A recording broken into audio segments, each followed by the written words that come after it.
6월 10일 목요일, 오늘도 행복한 하루, 우리 주님과 함께 걸어가는, 주님의 길을 따라가는 하루 되시기를 주님의 이름으로 축복합니다. 오늘부터는 고린도전서 7장을 하겠습니다. 7장은 잘 아시겠지만은 보편적으로 결혼장이다 이렇게 말하고 있는 것입니다. 그래서 오늘 제목도 결혼 꼭 해야 하는가 라는 제목입니다. 여러분 어떻게 생각하십니까? 이 말씀을 듣는 거의 대부분의 성도들은 다 결혼을 하셨습니다만은 우리가 지금 사회적으로 문제가 되고 있는 이슈 중에 하나이기도 합니다. 그렇다면 오늘 과연 하나님은 이 결혼에 대해서 어떻게 하는지를 한번 본문 말씀을 통해서 같이 나눠보도록 하겠습니다. 오늘 1절에 보면 바울은 원칙적으로는 자신처럼 독신으로 지내는 것이 더 좋다라고 말을 하기도 합니다. 그러나 이것은 바울이 독신 생활 자체가 결혼보다 우월한 것으로 여긴다는 뜻은 아닌 것입니다. 왜냐하면 결혼은 하나님이 제정하신 제도로서 하나님께서는 인간이 독처하는 것이 좋지 않다 하여서 반드시 결혼을 하라 이렇게 창세기 2장 18절, 28절 각각 말씀에서 말씀하고 있습니다. 또 바울은 디모데전서 4장 3절에서는 결혼을 귀한 것으로 여기며 이유 없이 결혼을 금하는 것을 미혹해 하는 영의 일, 곧 사단의 일로 규정하고 있습니다.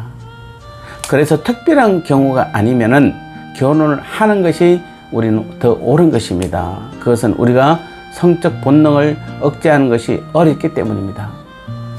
때문에 특별한 목적이 있거나 소명을 받은 경우가 아니라면은 독신으로 지내는 것보다는 결혼하는 것이 더 유익한 것입니다. 현대사회는 독신주의를 주장하는 사람들이 많이 있습니다. 우리나라도 예였고 전 세계적으로 지금 많은 젊은이들이 옛날에 비해서는 결혼을 많이 하지 않고 있고 또 결혼을 한다 하더라도 자녀를 낳지 않고 있는 기이한 현상이 지금 벌어지고 있는데 이것이 성경적으로 옳은가라고 한다면 오늘 본문에서는 결론적으로 옳지 않다라고 분명히 말씀하고 있습니다. 많은 사람들이 결혼을 속박당하는 것으로 생각합니다. 그래서 독신으로 지내며 자유롭게 살아가는 것을 좋아합니다. 그러나 오늘 우리 성도들은, 특별히 우리 젊은 청년들은 특별한 경우가 아니면 결혼을 하는 것이 옳습니다. 결혼해서 부부 생활을 하고 자녀를 낳아 양육해 보아야 우리의 영적 신랑이신 주님과 우리 성도 간의 신비한 연합과 사랑도 더 깊이 이해할 수 있고 또 자녀 사랑을 통해 우리에 대한 하나님의 사랑을 더 잘 깨달을 수 있다라고 하는 것입니다. 어떤 분은 그렇게 말합니다. 이 세상 아무리 아름다운 남녀 간의 사랑일지라도 자식에 대한 부모의 사랑은 낳아보지 않고 길러보지 않고는 절대로 알 수 없다라고 말합니다. 그만큼 힘들지만 너무도 아름답고 고귀한 사랑이 바로 자녀를 낳아서 키우는 부모의 사랑인 것입니다. 그래서 잠언 18장 22절에도 아내를 얻는 자는 복을 얻고 여호와께 은총을 받는다 이렇게 말씀하고 있습니다. 그래서 결혼은 하나님이 인간을 창조한 직후에 세운 바로 그 제도입니다. 그리고 성은 부부가 서로의 사랑을 확인하고 더욱 견고히 세워가며 또 서로에게 만족과 기쁨을 주기 위해서 주신 하나님의 선물이 바로 결혼인 것입니다. 사실 하나님께서 결혼 제도를 세우신 데는 원대한 목적이 있었습니다. 그 첫 번째가 바로 하나님의 백성으로서 홀로 할 수 없는 사명을 서로 협력하여 감당하도록 하게 한 것입니다.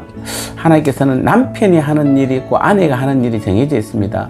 또 남편이 못하는 일이 있고 아내가 못하는 일이 있습니다. 그래서 결혼은 부부가 하나가 되어서 서로 다른 영역의 일을 함께 도와줌으로써 서로 부족한 부분을 채우도록 하는 것이 결혼 제도를 세운 하나님의 첫 번째 목적인 것입니다. 둘째는 인간에게는 사랑의 대상이 필요하기 때문에 그렇습니다. 우리 인간은 살아가면서 무언가를 사랑하지 않으면 안 되는 그런 사람들입니다. 그래서 우리 인간은 사랑을 해야 행복을 얻고 만족을 얻습니다. 물론 인간은 하나님을 사랑해야 합니다. 그것이 인간에게 가장 큰 행복과 만족을 줍니다. 동시에 그러나 인간은 자기와 같은 인간을 사랑할 때도 큰 행복과 큰 만족을 얻는 것입니다. 따라서 결혼은 하나님께서 결혼 제도를 세우사 부부가 서로 사랑하며 그로 말미암아 행복과 만족을 얻도록 하신 것입니다. 마지막으로 결혼은 인간으로 하여금 생육하고 번성하도록 하게 한 것입니다. 아까 말씀드렸습니다만은 결혼을 또 하기는 하는데 자녀를 낳지 않는 세대가 지금 요즘 세대입니다. 우리가 동성애를 반대하는 몇 가지 이유 중에 또 한 가지가 될 수도 있을 것입니다만은 하나님의 뜻은 생육해서 번성하라. 즉 이 땅에 하나님의 많은 자녀들을 낳는 것이 하나님의 뜻입니다. 그래서 하나님 인간에게 문화 명령을 주시면서 생육하고 번성하라. 이 명령을 수행할 수 있는 방법이 바로 결혼 제도인 것입니다.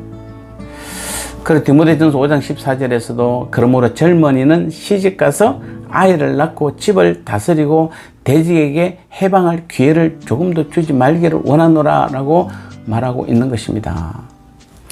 오늘 이 땅에 우리 젊은, 특별히 하나님의 사랑하는 젊은 우리 청년 여러분들, 그리고 아직 결혼을 못하고 있는 분들이 있다면 또 우리 부모님들은 자녀들에게 결혼은 하나님께서 세우신 제도이고 하나님께서 지금도 여전히 우리를 통해서 결혼을 통해서 또 하나님의 일들을 하기를 원하신다는 것을 기억하시고 우리가 결혼의 이러한 목적을 바로 알아서 결혼을 귀하게 여기며 그 목적에 합당한 결혼 생활이 되도록 부부가 서로 함께 노력해 가야 하는 것입니다. 그리할 때 결혼 생활은 아름다운 결혼 생활이 되고 하나님 보시기에도 행복한 가정으로 또 우리 하나님께서 그 가정을 하나님 나를 위해서 사용하게 될 줄 믿습니다.